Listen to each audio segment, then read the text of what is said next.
خلائی سائنسدانوں نے قرآن کو تسلیم کر لیا.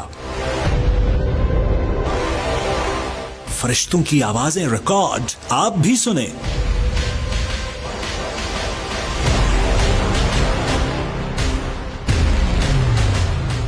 خلائی ادارے نے واقعہ معراج کی تصدیق کر دی.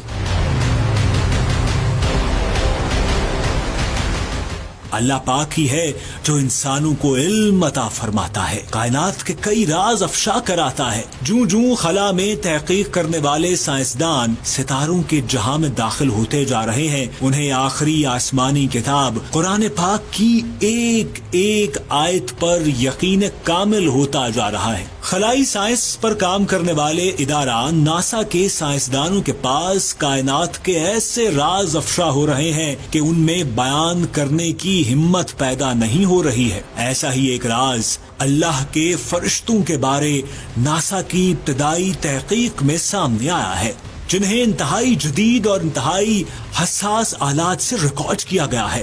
جس کے بعد انہوں نے واقعہ معراج کے بارے آخری نبی صلی اللہ علیہ وآلہ وسلم کی احادیث پر ریسرچ شروع کی تو تصدیق ہو گئی کہ وہ خدائے یکتا ہی ہے جو کل کائناتوں کو چلا رہا ہے. خلا نوردوں اور خلائی سائنسدانوں نے خلا میں جو مختلف آوازیں ریکارڈ کی ہیں، انہیں جب جدید آڈیو لیبارٹریز میں سنا گیا تو ان کے دل دھڑکنے لگے. وہ بے اختیار اللہ کی شان بیان کرنے لگے. انہیں محسوس ہونے لگا کہ کسی مخلوق کی اتنی بڑی تعداد کیسے ہو سکتی ہے جو ریت کے ذروں کی طرح ان گنت ہے اور وہ جیسے اللہ کا ذکر کر رہی ہو. یہ آوازیں کیسی ہوں گی؟ آپ ذرا رکیے، ان آوازوں کو سننے سے پہلے احادیث کے حوالے سن لیجئے. احادیث میں روایت ہے کہ آپ صلی اللہ علیہ وآلہ وسلم نے فرمایا، جب میں عرش کی طرف جا رہا تھا تو خلا میں 2 انگلیوں جیسی بھی کوئی جگہ خالی نہ تھی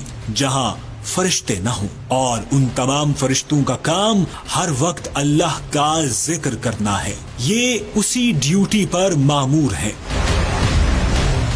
آپ صلی اللہ علیہ وآلہ وسلم نے فرمایا کہ تمام آسمان ایسے لرز اور چٹک رہے تھے کہ جیسے ابھی گر جائیں گے. صحابہ نے پوچھا، ایسے مضبوط آسمان کیسے چٹک سکتے ہیں؟ آپ صلی اللہ علیہ وآلہ وسلم نے فرمایا کہ فرشتوں کی تعداد اتنی زیادہ ہے کہ جب وہ اللہ رب العزت کی تسبیح کرتے ہیں تو ان کی آواز سے آسمان چٹکنے لگتا ہے.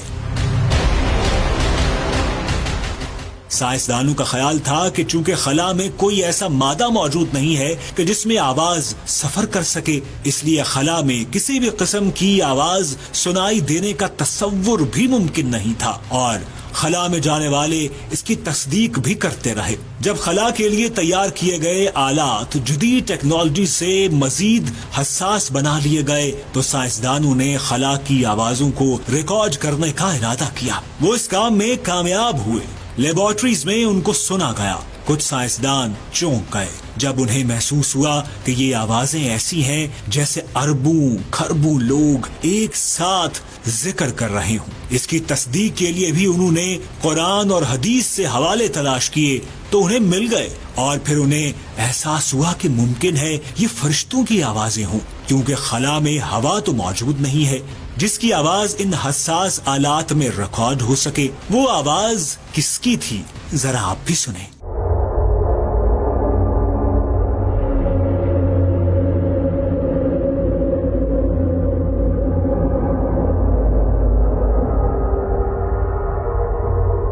آپ اس آواز کو دوبارہ سنیں تاکہ آپ کو بھی اس ویڈیو کے آخری حصے میں تصدیق ہو سکے.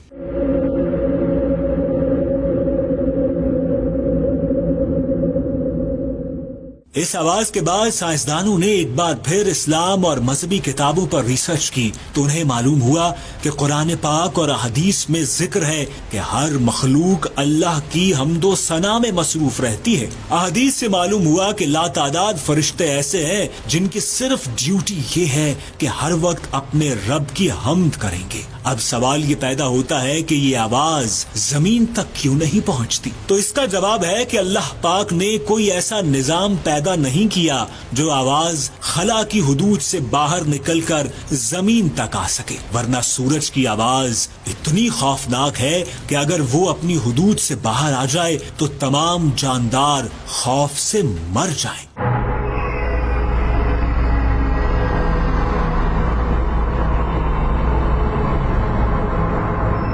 آپ ثبوت کے لیے سورج کی آواز کا انتہائی کم ترین حصہ سن کر اندازہ لگائیں تو معلوم ہوگا کہ اگر ایسا ہے تو پھر دوزخ کی آگ کی آواز کتنی خوفناک ہوگی۔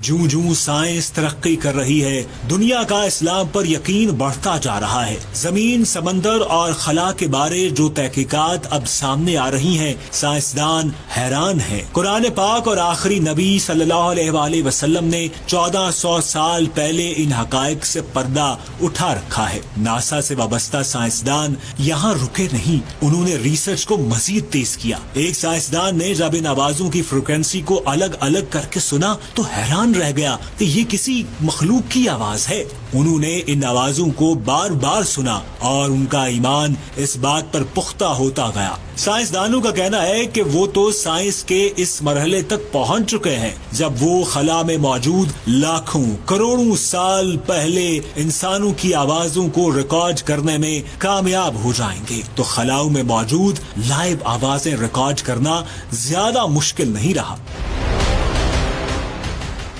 علماء کرام کا کہنا ہے کہ قرآن پاک میں اللہ پاک نے کائنات کی ہر چیز پر غور کرنے کا بارہا ذکر کیا ہے۔ دنیا بھر کے سائنسدان اللہ کی طرف سے دی گئی اجازت کے تحت کائنات کے اسرار و رموز پر غور کرتے ہیں اور اللہ پاک انہیں اتنا ہی علم عطا فرمائے گا جس میں اللہ پاک کی رضا ہوگی۔ اس کا مطلب ہے کہ اگر اللہ پاک خلاؤں میں موجود آوازوں کو سنوانا چاہے گا تو سنوائے گا۔ علماء کا کہنا ہے کہ اللہ پاک کا قرآن میں ایک ایسا فرمان ہے جس کو پوری دنیا اپنی آنکھوں سے لائیو دیکھتی ہے۔ قرآن میں اللہ کا فرمان ہے کہ بعض سیارے ایسے ہوتے ہیں جو عالم بالا کی حفاظت کرتے ہیں، ان کی ڈیوٹی یہ ہوتی ہے کہ یہ عالم بالا میں جو فیصلے اس عالم کے بارے میں ہوتے ہیں شیاطین کو ان کے بارے میں معلومات حاصل کرنے سے روکتے رہتے ہیں۔ جب بھی کوئی شیطان عالم بالا سے کوئی راز چرانے کی صحیح کرتا ہے تو شہاب ثاقب اس کا پیچھا کرتے ہیں اور ان کو مار کر ہانک دیتے ہیں۔ اور سائنسدان زمین کی طرف لپکنے والے ایسے سیاروں کا مشاہدہ کرتے ہیں اور ان کی تصدیق کرتے ہیں۔ اس لیے قرآن کی ہر آیت جدید سائنس سے ثابت ہوتی جا رہی ہے، لیکن انسانوں، شیاطین اور جنات کی پہنچ زمین سے خلا تک ہے اور آسمان ان کی حد ہے۔ بے شک وہی ذات خدائے یکتا کی ہے جس کے قبضہ میں کل کائناتوں کا کنٹرول ہے۔